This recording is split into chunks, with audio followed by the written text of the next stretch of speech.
So hello po, good morning po, Luzon, Visayas, Mindanao. So manglilibre na naman po tayo ng pasahero ngayon, no, ng pamasahe. So di na tayo magtatagal, tara na. So ayan po, sila po ni ate po ang ating nailibre ng pamasahe ngayong araw na to. Te, kayo po ba ay masaya po ba kayo sa libre pamasahe po? Opo. Anong pangalan mo, te? Christy po. Kriste? So anak mo ito? Opo. Anong pangalan mo, boy? CJ po. CJ, ayan. So dito ka nag-aaral sa West Fairview. Anong year ka na? Third year. So paglaki mo, pagkatapos mo mag-aral, ano ba ang gusto mong trabaho? Seaman. Seaman? Nako, maraming seaman luloko ngayon. Hindi, joke lang. Ayan, so te, batiin nyo na lang yung mamahal nyo sa buhay, asawa mo, di ba? Opo, yung si Jesse Castro po, yung followers niyo po. Okay po.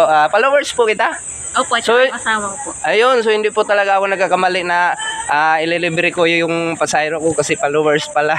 Followers ko pala ito si ate. Ayan, so ingat na lang po kayo palagi, te. Thank you po. Maraming salamat. Ayan.